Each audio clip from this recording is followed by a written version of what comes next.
प्यारे बच्चों, कैसे हो आप सभी। उम्मीद करती हूँ आप सभी स्वस्थ होंगे। आज हम आदर्श जीवन मूल्य पुस्तक से अध्याय 12 जिसका नाम है हमें जिन पर गर्व है पढ़ेंगे। तो आइए बेटा शुरू करते हैं। अध्याय 12।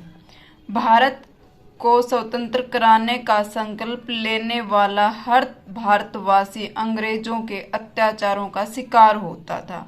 इसमें मात्राओं में प्रिंट मिस्टेक है बेटा, इसको ठीक कर लेना आप। भारत को स्वतंत्र कराने का संकल्प लेने वाला हर भारतवासी अंग्रेजों के अत्याचारों का शिकार होता था। अंग्रेजों ने निहत्थे लोगों पर लाठियां चलाई। जब भारत स्वतंत्र नहीं था, अंग्रेजों के अधीन था, तो जब जो भी व्यक्ति भारत की आज़ादी के बारे में सोचता था, अंग्रेज उस पर अत्याचार करना शुरू कर देते थे। अंग्रेजों ने निहत्थे लोगों पर लाठियां चलाई। निहत्थे यानी कि जिनके हाथ में अपनी सुरक्षा के लिए कुछ भी नहीं था। जगह जगह गोले बरसाए। उन्होंने गोलियों की इतनी बौछारें कराई कि धरती रक्त से नहा गई। जमीन बिल्कुल लाल हो गई। लोगों का इतना खून बहा, इतनी गोलियां चलाई। लेकिन किंतु इससे स्वतंत्रता के मतवालों की हिम्मत कम नहीं हुई। किंतु इससे स्वतंत्रता के मतवालों यानी कि आजादी चाहने वालों की हिम्मत कम नहीं हुई। उन्होंने अपनी राह नहीं बदली। यानी कि उनको आजादी चाहिए थी तो आजादी ही चाहिए थी। उन्होंने अंग्रेजों के अत्याचारों से परेशान होकर के अपना रास्ता, अपनी सोच, अपने विचार नहीं बदले।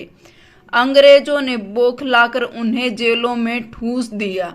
अंग्रेजों ने एक बार हड़बड़ाहट करके कि भी हम इतने अत्याचार कर रही है फिर भी आजादी की मांग कर रहे हैं, तो उन लोगों को क्या किया, जेलों में भर दिया। ठूस देना यानी कि बुरी तरह से भर दिया जेलों में।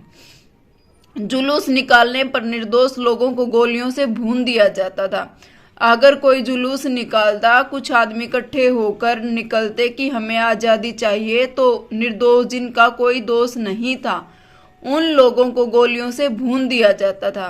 विरोध करने पर पीट पीट कर अधमरा कर देते थे। अगर कोई विरोध करता तो अंग्रेज जो है उसको पीट पीट कर अधमरा कर देते थे। जब तक वो बेहोश नहीं हो जाता था तब तक उसको मारते थे। किंतु इन क्रांतिकारियों में अनोखी ही धुन थी।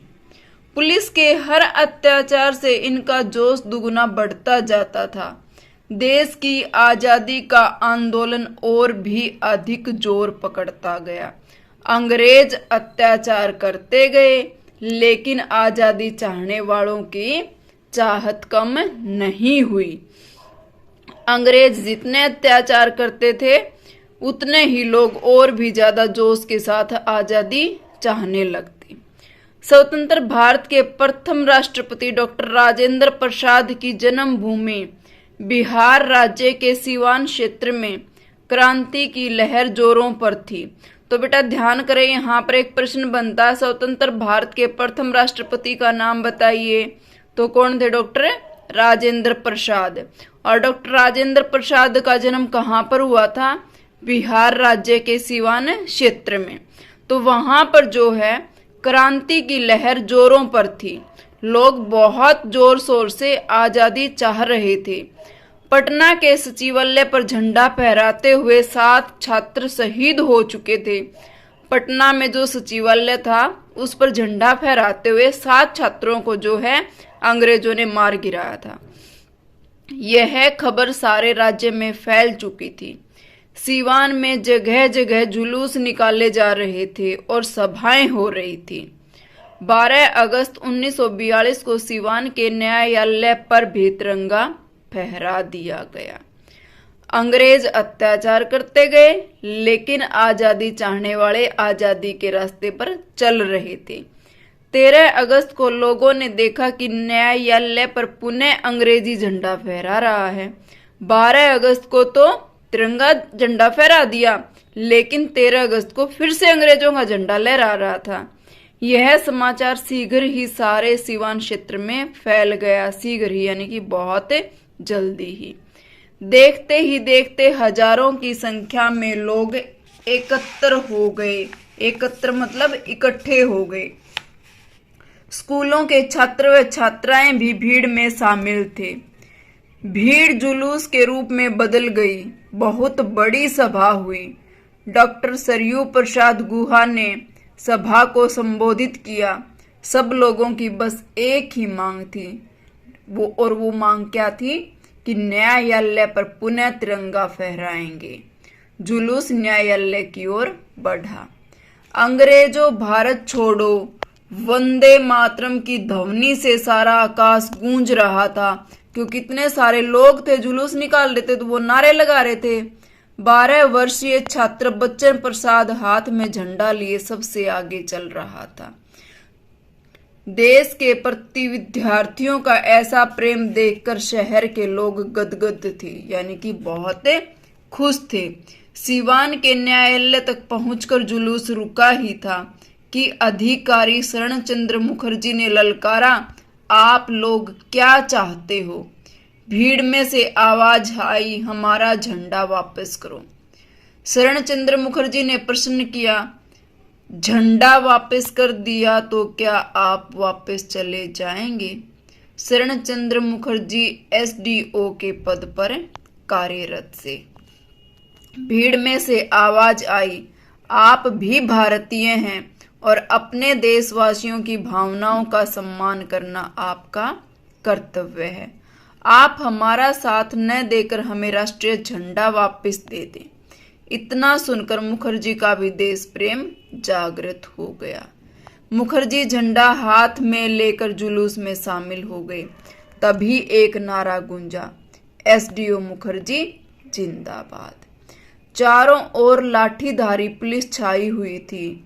न्यायालय के पास भीड़ रुक गई। बच्चन प्रसाद और झगरू शाह दोनों छात्रों ने कचहरी पर झंडा फहरा दिया। न्यायालय के पास भीड़ रुकी तो किस किस ने कचहरी पर झंडा फहराया था? बच्चन प्रसाद और झगरू शाह ने। झंडा गान गाया गया। पुलिस ने झंडा गान के समय भीड़ पर लाठी बरसाना शुरू कर दिया।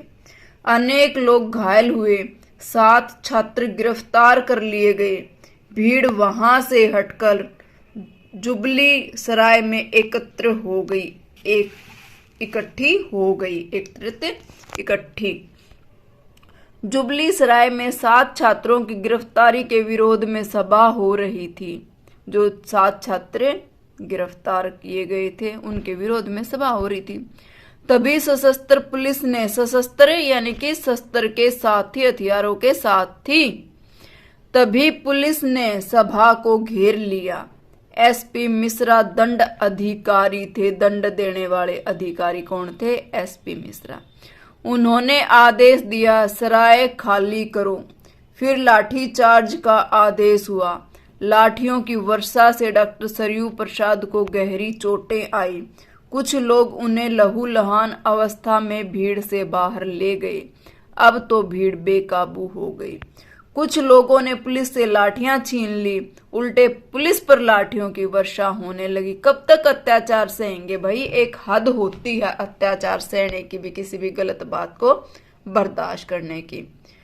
जठूगिरी, झगरू शाह और बच्चन प्रसाद तथा अन्य छात्र भी पुलिस से जूझ रहे थे। इनका साहस देखते ही बनता था। भीड़ का पलड़ा भारी था क्योंकि भीड़ ज्यादा थी।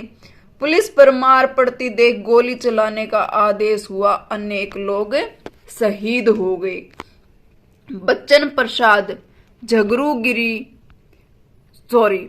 प्रसाद, छठूगिरी व झगरू शाह के शरीर भी गोलियों से छलनी हो गई, यानी कि उनको भी बहुत ज्यादा गोलियां लगी।